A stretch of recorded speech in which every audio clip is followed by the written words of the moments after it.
Hello and welcome to Hump Day Poetry. Poetry readings meant to get you through the rest of your week.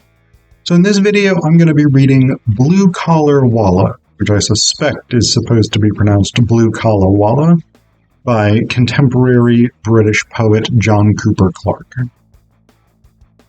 Blue Collar Wallah by John Cooper Clarke. There's a heteronormative handyman west of the fair trade aisle. He's wearing full-length trousers and a patriarchal smile. He's shod in manly footwear, his house phone has a dial. He doesn't deal with crank calls, his attitude is on file. He's an old-school delinquent, eating chips and drinking ale while listening to the Beatles. He ought to be in jail.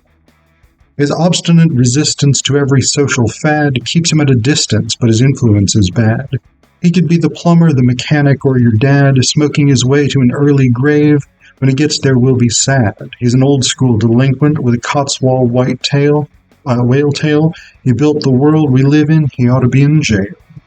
His emotional illiteracy keeps him on the ball. Women crawl all over him, begging him to call. Round with his pheromonal armpits and his usefulness and all, they get conscientious heat pumps that they'd like him to install. All attempts to improve him were somehow doomed to fail. Still, we can't remove him. He ought to be in jail. Dependable, commendable, he's hardly ever broke. Underneath his Harrington there beats a heart of oak. Give him a messy job, he'll answer okie doke. He's a Jason Statham look-alike. Let's face it, he's a bloke. A bloke who could drink Canada Dry, and I don't mean ginger ale. Old-school delinquent, he ought to be in jail. His sick sense of humor helps where misery is rife. Not for him the brothers Grimm or the two-way sporting life. Put your dreams away, Jim, he's faithful to his wife. He could take on the world and win with a clawback hammer and a ratchet knife. With the gift of immortality, he reckons you would find life is life, whatever, neither fair nor is it kind. Every previous occupant left a mess behind, plus bad advice is priceless to a complicated mind. He lives beyond this instant, he's on the treasure trail, old-school delinquent, he ought to be in jail.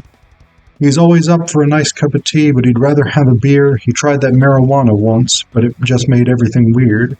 His bulldog died, that's when he cried, a big fat fucking tear.